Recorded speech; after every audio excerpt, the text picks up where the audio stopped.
What is up, my black and intellectual family? I've been away for a couple weeks, haven't done a show, but I am back today. Well, really, this is going to be more of a thematic episode today because it's not live. I decided to just go ahead and record something that's just been on my mind, and so I'm not going to talk about individual stories. I'm going to talk about one study in particular today that kind of plays into some of the recent stories over the past couple weeks that have gone on and that have continued, and it also plays into my last show where I discussed white fragility and social dominance theory and all of these incidents of people having the police called on them.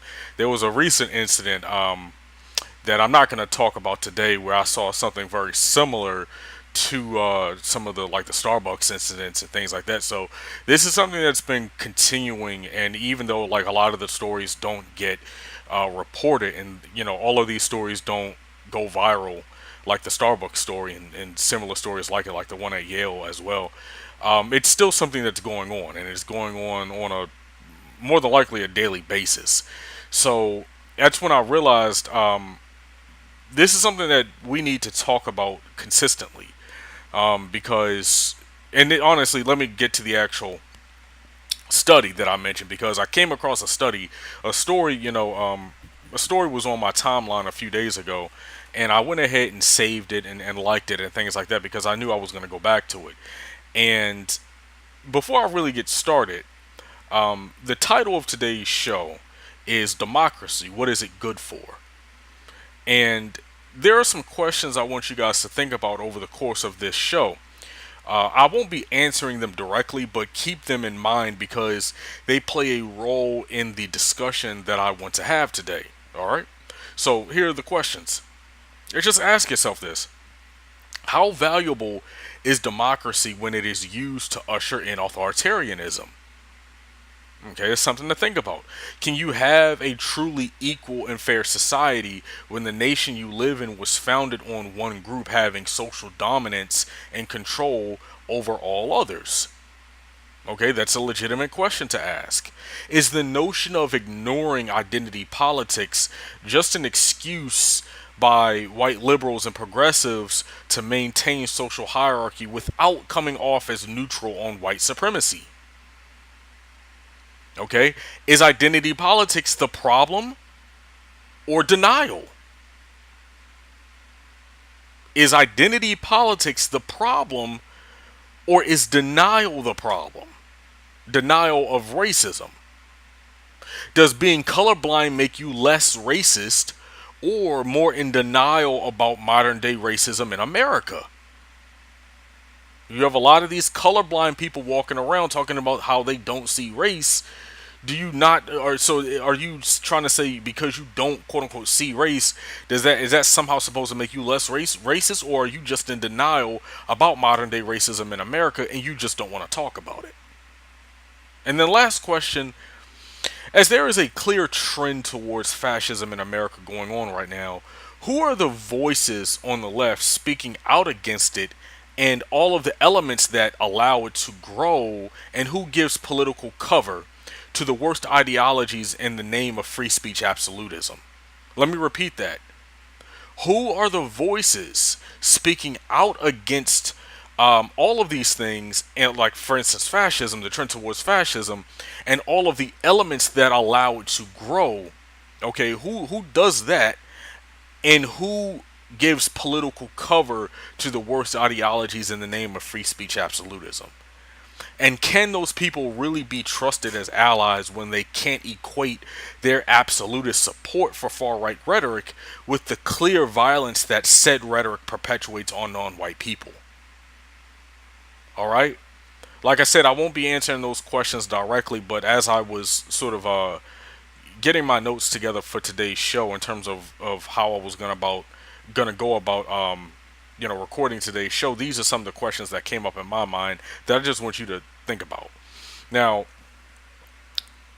I am going to link in the description box of the YouTube video everything that I talk about today. You guys know I always link the articles that I read and studies that I might mention and things like that, or at least I try to. Sometimes I forget to add certain links, but just about everything I say in all of the videos that I do is backed up by some sort of article or some data or some bit of research. And yes, I add in my opinion, but my opinion is coming from somewhere, and it's not like it's not like a lot of this fake news you see where people are purely just giving their opinions, and they're giving you this image of uh you know data and science and intellectualism, when really when you read the articles that they reference, you don't see any sort of information or data backing it up. So it's very, what they do on the right is very suspect. So I'm going to spend today talking about, well, first of all, before I get to that, the title of the study in question is "White Outgroup Intolerance is Decline." And let me repeat: white outgroup intolerance and declining support for American democracy. Okay, now I originally saw this on an article, or it was linked on an article at AtlantaBlackStar.com. Okay, but the I want to say NBC also ran an article about this same study. And honestly, outside of Atlanta Black Star and NBC, I haven't seen any other outlet, especially not an outlet on NBC's level, that's covered this. And this isn't the only study of its kind. There have been numerous studies now, over the past year, that has shown consistent data that agrees with this. So this is not an outlier.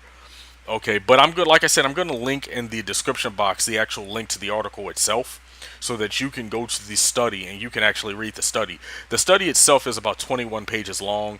I'm going to read snippets of it, in this show, during this show.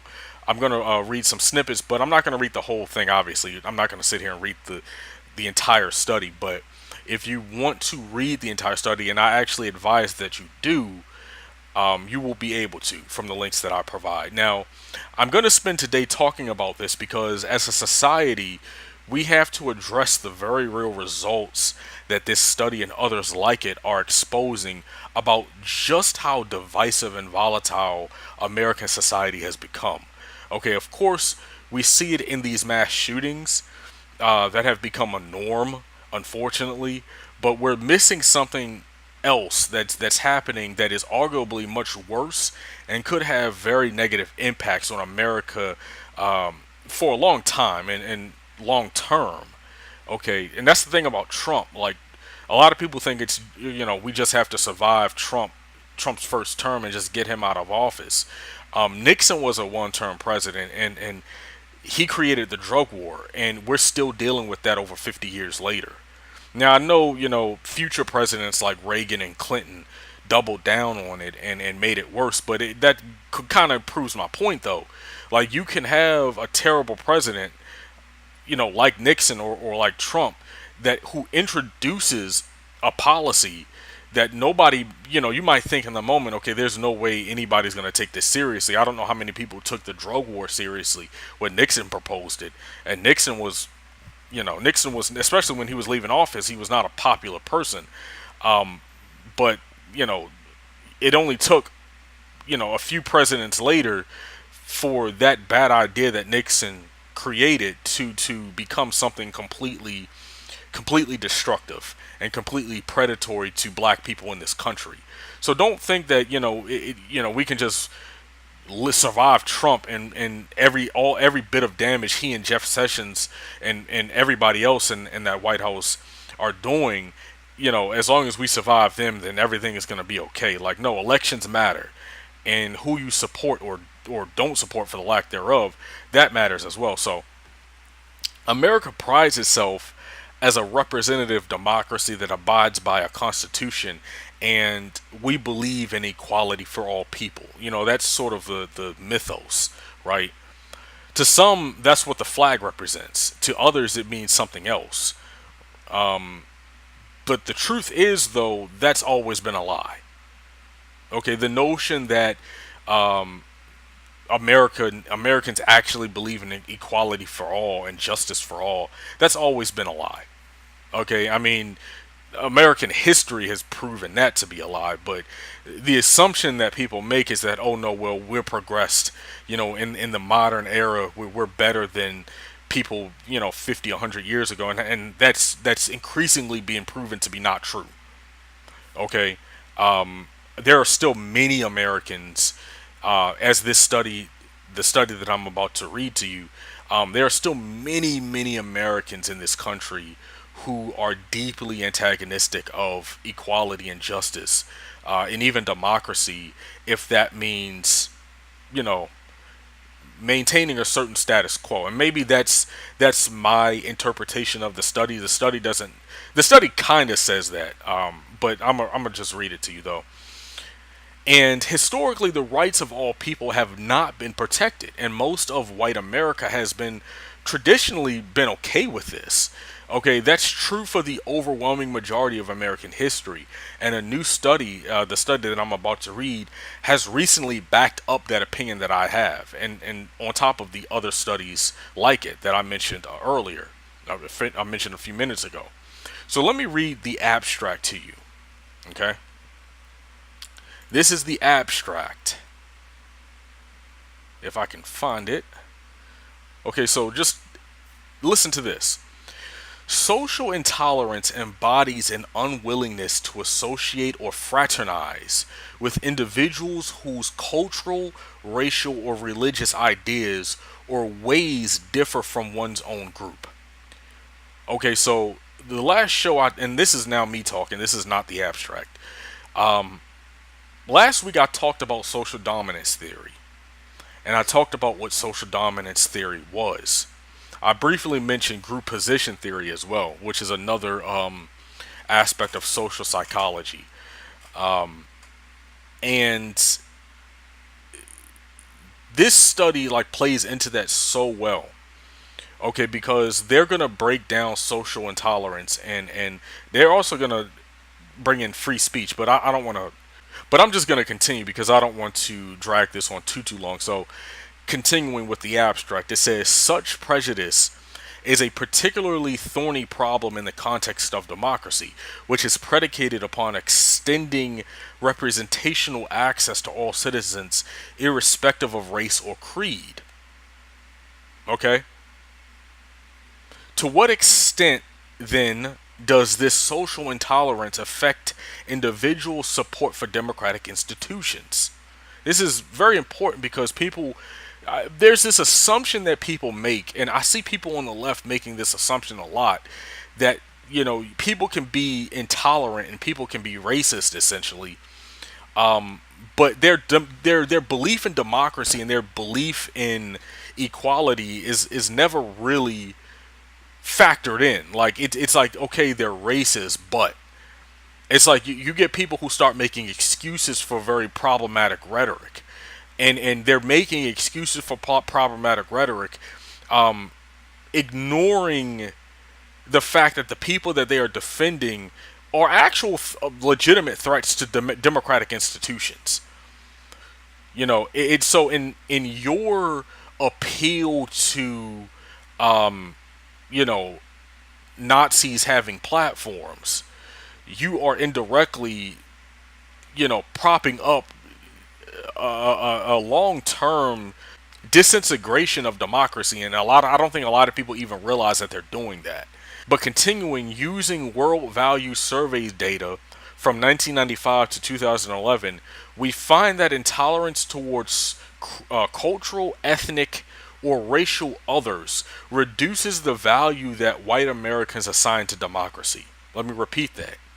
We find that intolerance towards cultural, ethnic, or racial others reduces the value that white Americans assign to democracy. So the more intolerant people are of the quote unquote others, the less value they have for democracy.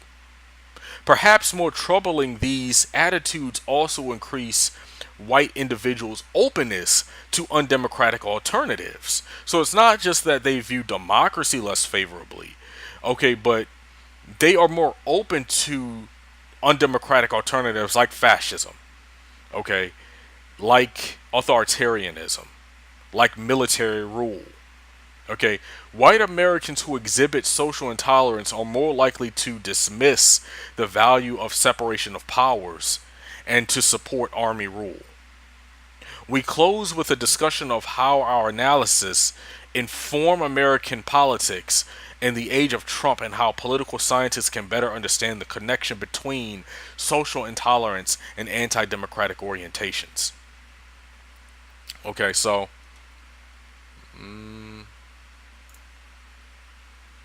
hold on one second. And then they have this quote from Richard Spencer, some bullshit speech he gave in 2013. Pardon my language, but I'm not going to read the whole paragraph. The most important thing to pull out of this is a quote that and this is important because Richard Spencer is the one who inspired the Unite the Right rally in Charlottesville, Virginia last year. Okay, he was very integral to. I'm not sure if he organized it. I'm not going to go that far, but a lot of the people there were his acolytes, if you will. And that's important to point out because a lot of times when the problem I have with free speech absolutism is that a lot of free speech absolutists have a very visible, difficult time connecting the dots between dangerous speech, dangerous rhetoric, and violence. Okay, this is something that I'm noticing people are going out of their way to not make that connection. People are going out of their way to not equate white supremacy with violence. Okay, which is why a lot of these mass shooters, okay, who are white supremacists and who are part of these white militias, these far right militias, that's always swept under the rug. But I'm gonna bring that up later though.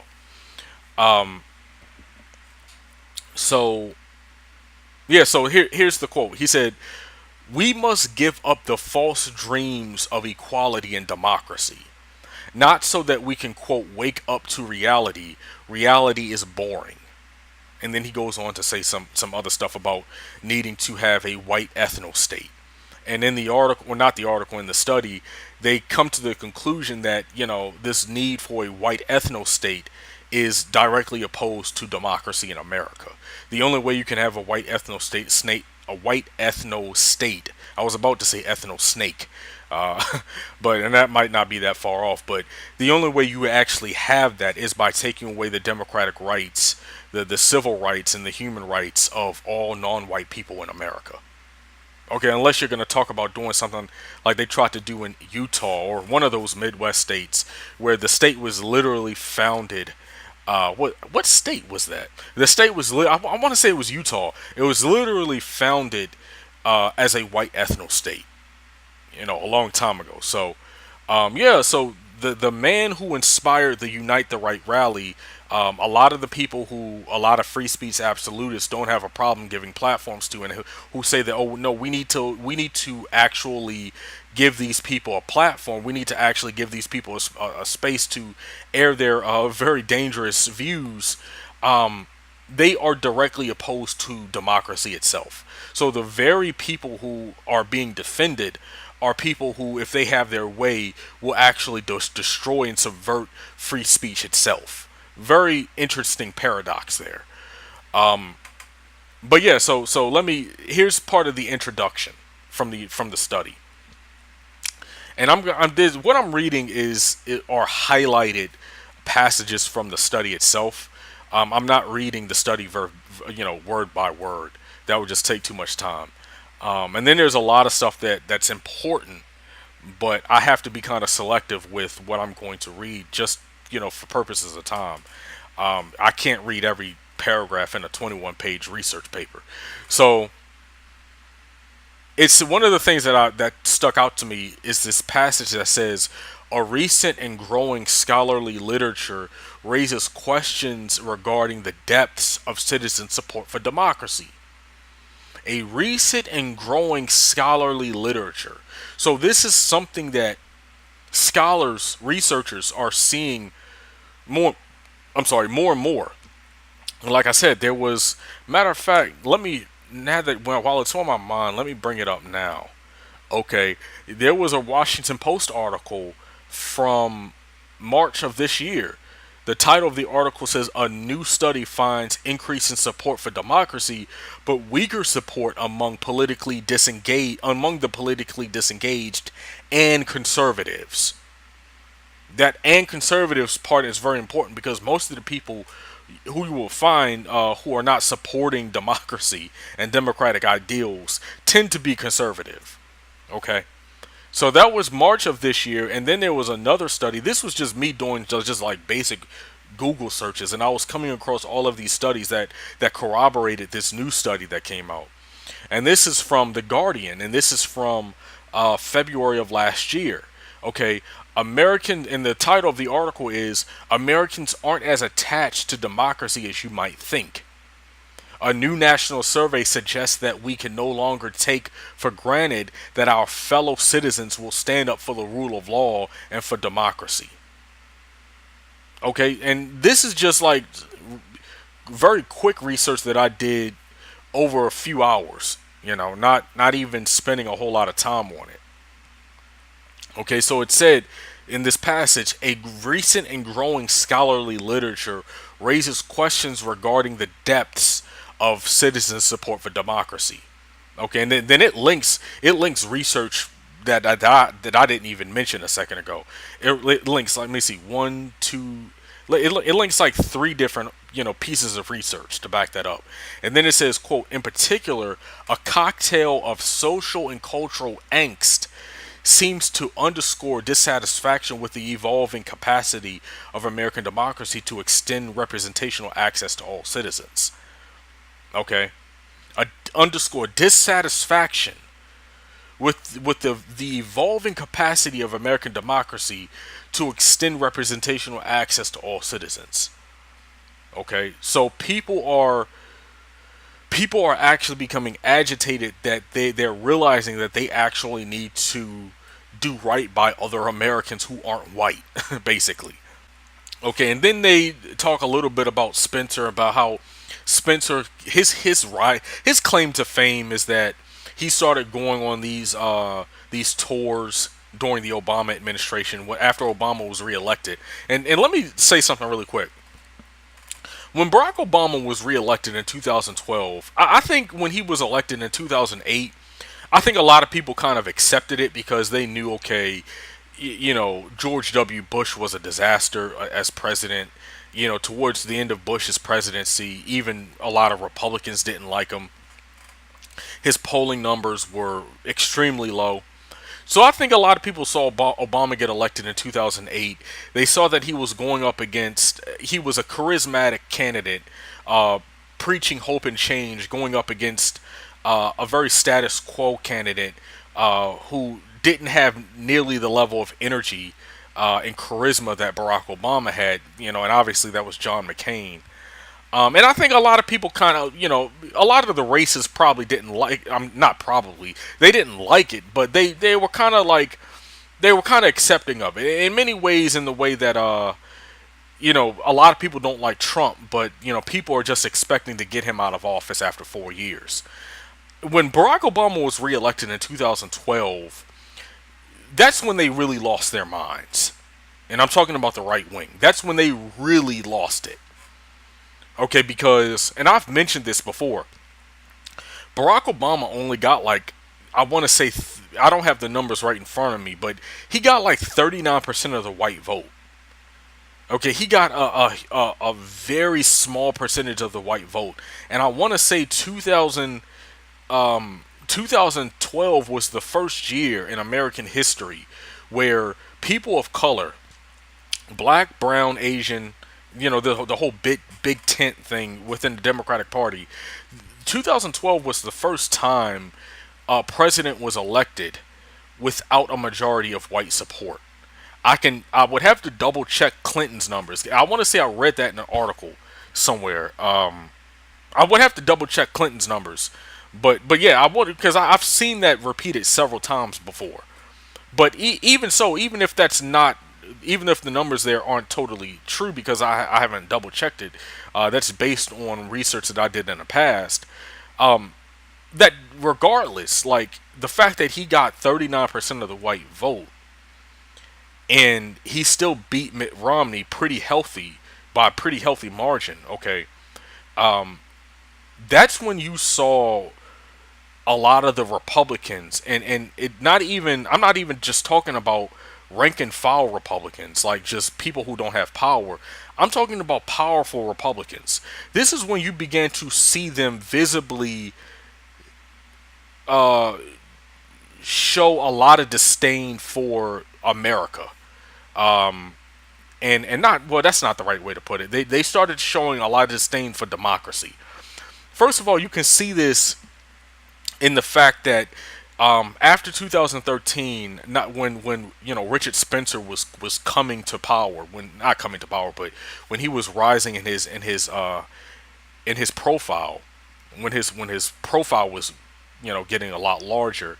This is also the same time when you started to see voter suppression laws really kick into overdrive. Okay, this is the same time when a lot of things were happening in this country. You started seeing a lot more, you know, it, the murder of black people started to become much more visible during this time period as well. Murder of black people by the state, even though we know that that's been going on honestly for decades. That's kind of again. This is the period where Obama's second term in office is when a lot of this stuff started becoming a lot more visible. All right, so they're talking about in this article, in this I keep wanting to call it an article, in this paper, in this research study. They're talking about Spencer, and then I have something highlighted here where they say, quote, the Unite the Right rally is perhaps the most conspicuous of these demonstrations in light of Spencer's speeches. It says, ostensibly organized to protest the removal of Confederate monuments, the rally, inspired by Spencer's words in previous march in Charlottesville, turned violent and culminated in the murder of one counter protester, and of course that was Heather Heyer.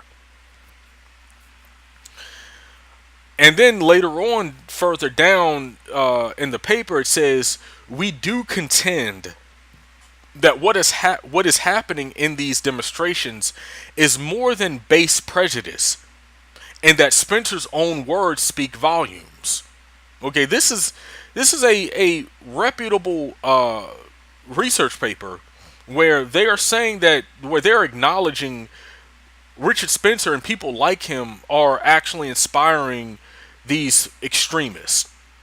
And it's incredibly important that we begin to admit that. And like I'm admitting it, and people who I talk to behind closed doors, like a lot of people are admitting this, but it's not being spoken out. People aren't speaking on it enough publicly. Okay, people are still kind of tiptoeing around the fact that a lot of these white supremacists are inspiring people to to do very bad things. I'll just put it like that. And then it continuing. It says Spencer imbues the passage we highlight from his from this 2013 speech with a prescriptive argument regarding which citizens deserve to participate in the body politic, namely aggrieved white Americans. Okay, this racial lens filters their perspective of American politics and society, which becomes a problem for mass level democratic support because democracy involves the institutionalized protection of the rights of various minority groups that these persons view as unwelcome. From their perspective, democracy does little more than provide protections for emergent ethnic and racial groups that white nationalists like Spencer find undesirable or threatening, requiring a rejection of the quote false dreams of equality and democracy. And that's what Richard Spencer says. Okay, so they view, and it's easy to think of people like Richard Spencer and Jordan Peterson and some of these other white supremacists, some of these other alt right and alt light voices. It's easy to view them as fringe voices.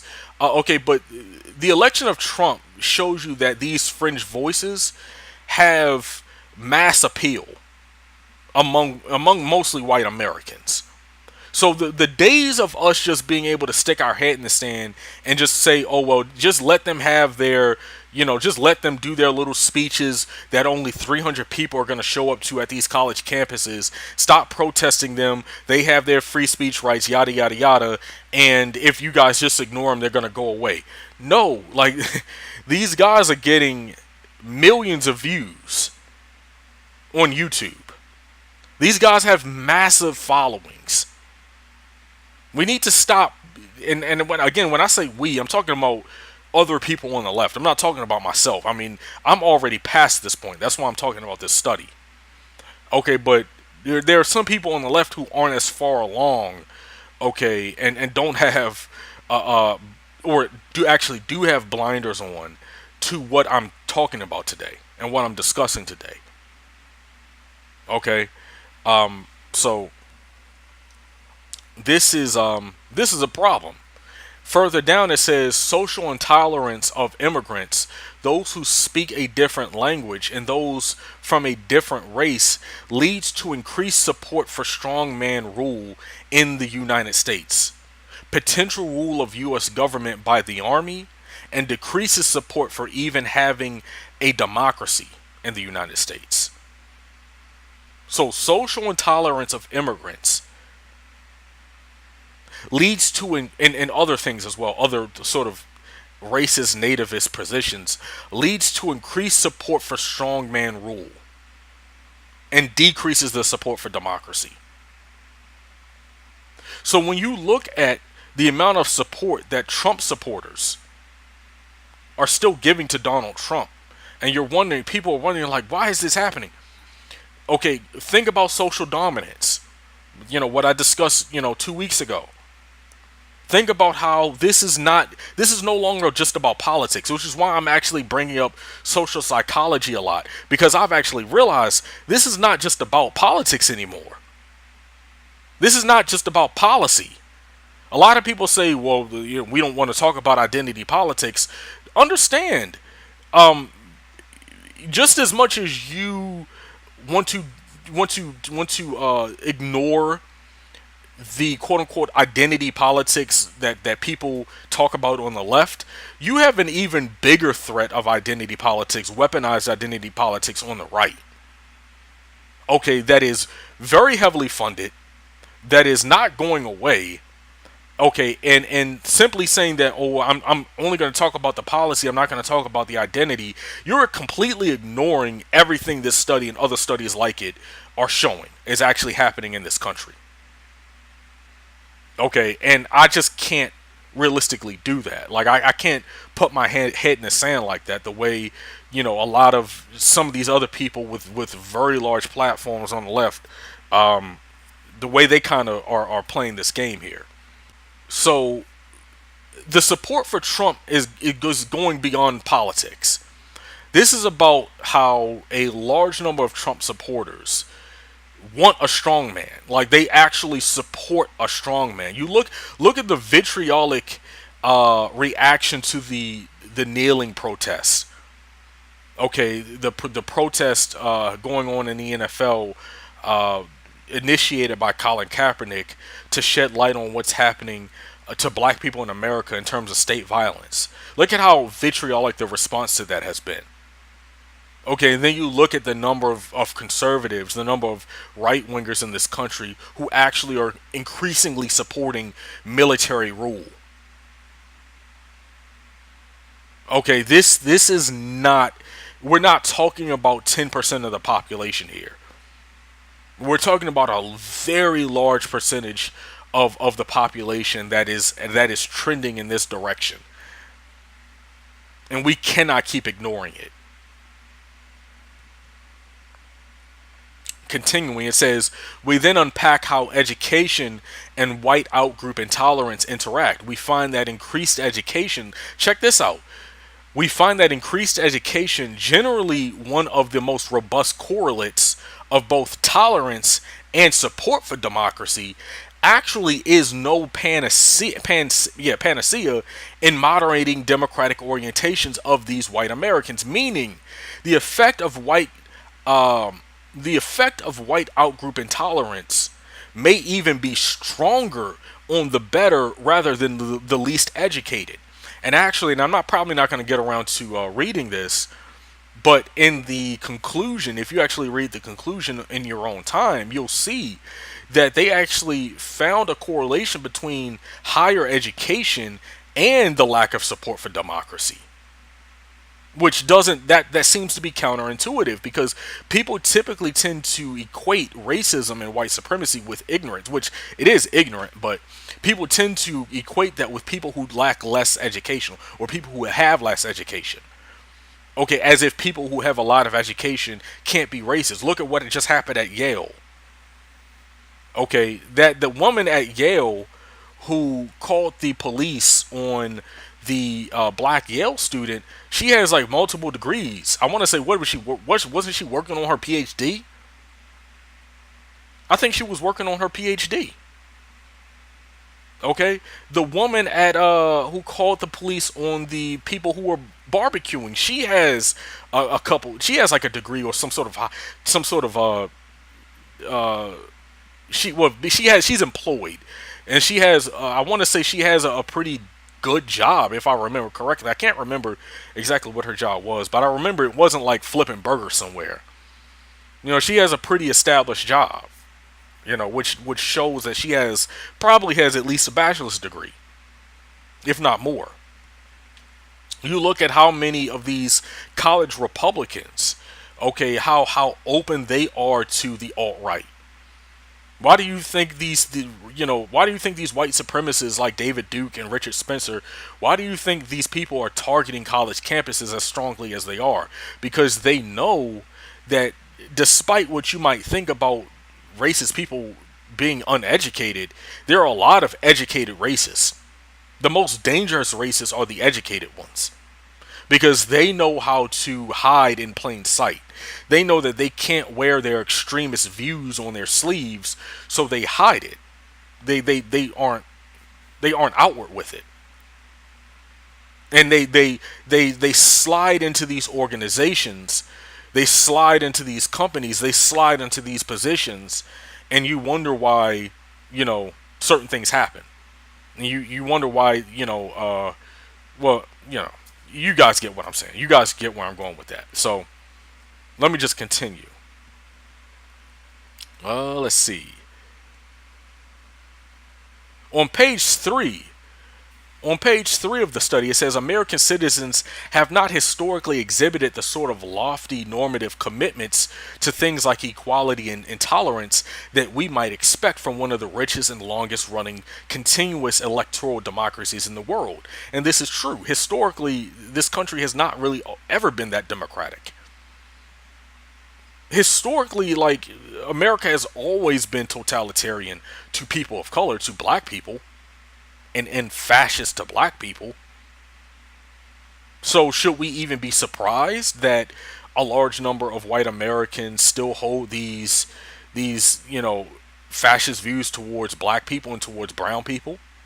And they don't hold those same views about themselves, but all of a sudden when it comes to black people protesting, when it comes to black people challenging authority, now all of a sudden that becomes a problem. It's not a problem when they do it. It's not a problem when it's people from within the social hierarchy doing these things. It's only a problem when people from without, from outside of the social hierarchy, from outside of the social groups that are historically accepted and allowed to do these things. It's only when they do them that it becomes a problem. Okay, and you start to see these hypocrisies in society.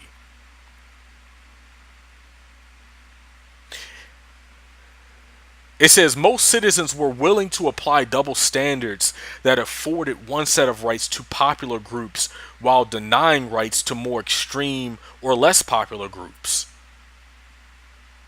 Popular support for democracy in the United States appears to be on the decline, even if Americans may value living in a democracy. In part, a divisive partisan president may be priming co-partisans to renege on certain civil freedoms or institutional support, but this behavior also corresponds with a growth in nativist and racist sentiments within the mass public and more broadly, and more broadly. And then it says, in fact, a growing desensitization to exclusionary. This is important. What I'm about to say. In fact, a growing desensitization to exclusionary rhetoric, appreciating the critical relationship between social tolerance and democratic norms, and importantly, how intolerance to the presence of ethnic, racial others might inform how individuals evaluate democracy. So, this article is saying what I felt for months now, and for over a year now, which is like it says, the desensitization of exclusionary rhetoric. People are becoming desensitized to racism. To the point where people are not only accepting of it, but people are supportive of it because it becomes normalized in society. When white supremacy becomes more normalized, white that's basically meaning white supremacy is accepted within society by a large enough group of people to where racists are allowed to do what they really want to do in plain sight. This is where you will find a lot of free speech absolutists are going to have the most difficulty because many of them are desensitized to exclusionary rhetoric, which is why a lot of them don't have problems with it. So the articles or the paper says that exclusionary rhetoric only draws more attention to the importance of the relationship between social tolerance and democratic norms. Because to maintain these things, to maintain social tolerance and democratic norms, you have to be sensitized to the words that people use that could be used to destroy those things. And with a lot of free speech absolutists, that's actually not happening. And if it is happening, they're not speaking on it publicly. All right, so it gets into on page 6. It gets into a definition of democracy. I'm gonna read this, and I'm gonna read something else. Then I'm gonna be done with this, and I'm gonna wrap it up.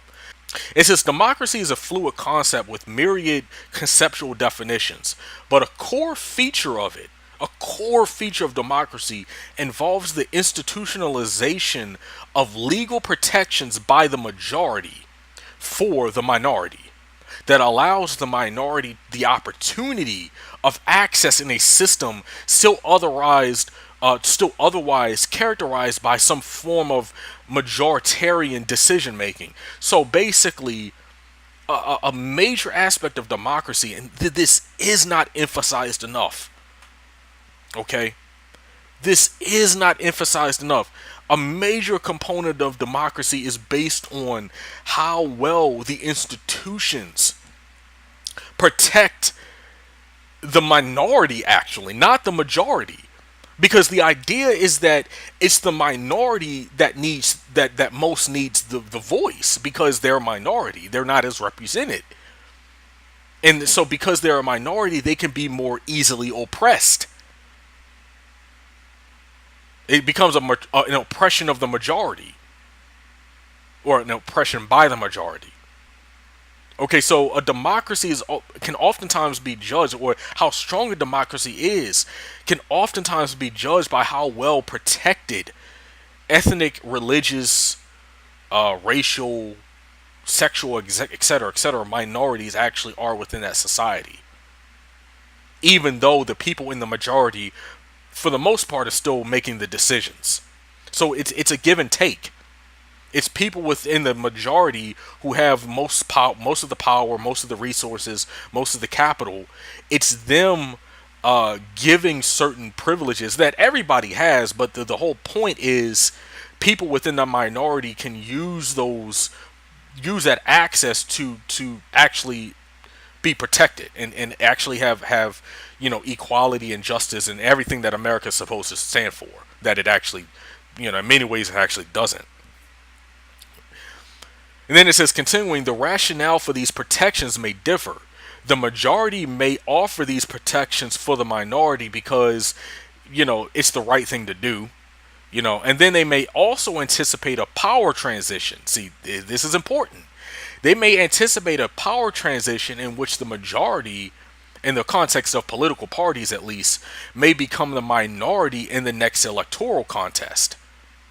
Okay, which makes these legal protections necessary to guarantee that a majority today is not subject to repression and persecution tomorrow. Again, that's what I was saying a second ago about the give and take. Whatever the specific rationale, these legal protections for the minority that allowed them to participate in politics and public debates is sine qua non, which means essential. It's an essential feature of democracy. In this way, democracy places a premium on the opportunity of access. Okay?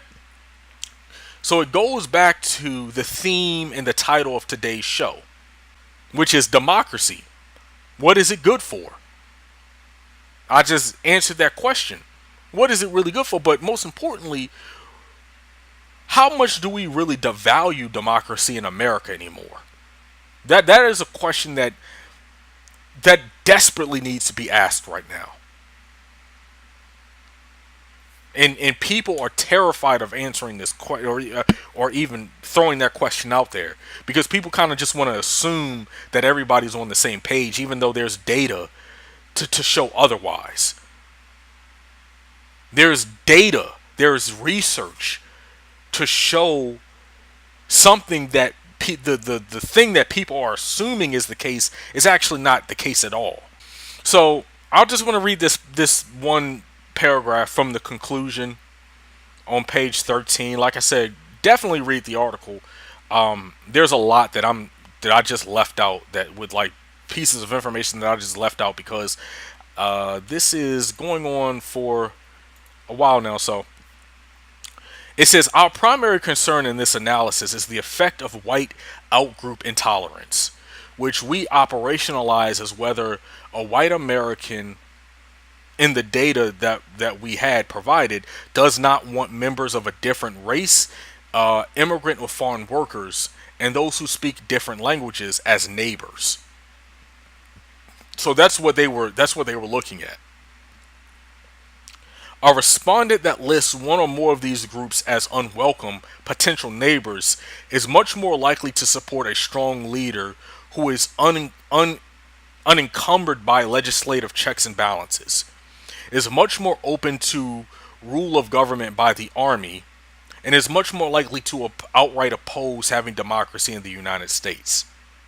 This is consistent with our argument that white Americans prejudiced against ethno-linguistic difference are much more likely to see democracy as empowering these minority groups beyond their numerical endowment, extending rights and liberties to groups that these white Americans see as unwelcome.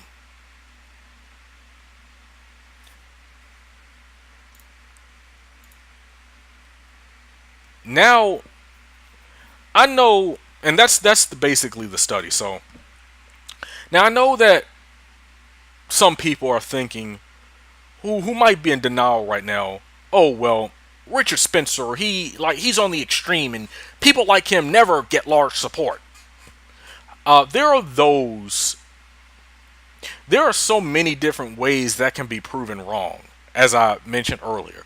First and foremost, we know a majority of Trump supporters are at best, and this is as favorable as I can be, this is as polite as I can be, at best they are neutral on racism. At best they're neutral, if not quietly or publicly supportive of it. Why do you think Trump does something so slight?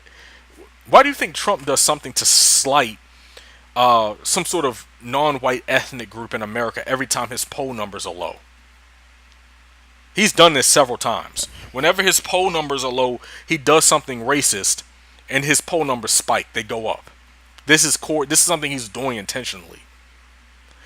How about the fact that you have a Nazi running for Dianne Feinstein's seat in California, and he's reportedly getting a lot more support than people assumed he would? Okay, how about the massive support for Roy Moore? We're seeing people with terrible views get large amounts of money and support since 2016. Stop pretending there aren't large numbers of white Americans out here ready to support right-wing authoritarianism to maintain social dominance. The last time I did a show, like I said, I talked about social dominance theory. Just go back and just listen to that show again. I can go on and on. Look at how many of these mass shooters are far right extremists. Okay, look at the number of terrorist attacks that have been committed by people on the far right over the past few years, which outnumbers terrorist attacks committed by Muslims. I mean, at this point, it feels like it's almost all far right extremists right now. Okay, and they're linked to these white supremacist groups, and that always gets swept under the rug really quick. Okay, somehow the politics of these white mass shooters is never part of the discussion. Have nobody thinks that's strange? Nobody thinks the political views of these mass shooters and how that's never part of the discussion. Nobody ever thinks that's strange. The media might touch on it a little bit, but it's mighty funny how people aren't connecting the dots between far right white supremacist extremism and the rising alt right presence online. Okay, these same people that a lot of these white liberals out here and white left libertarians think that we need to have some serious discussion with, as if their theories aren't 100 years old and debunked ages ago. And I guess the age of race theory isn't as important as the fact that the pseudoscience itself that race theory is based on, like I said, was debunked decades ago. So it's not so much the age that's the problem, it's the fact that we know this stuff isn't even accurate. So why are we sitting back pretending that there's a debate that needs to be had? Why are we relitigating race theory?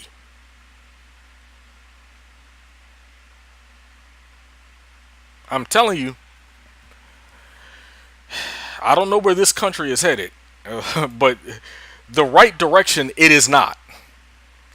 So check me out on my next show. Follow me on Twitter at _blackintellect. Check out my blog, www.blackintellectual.com. I am in the process. This is why I haven't been doing a show. Well, this is why I haven't done a show over the past couple weeks. I am in the process of building something amazing. And that's all I'm going to say, because I don't want to say more because it's not where it needs to be yet. And there's still a lot that I need to do. First of all, I'm the only person working on it.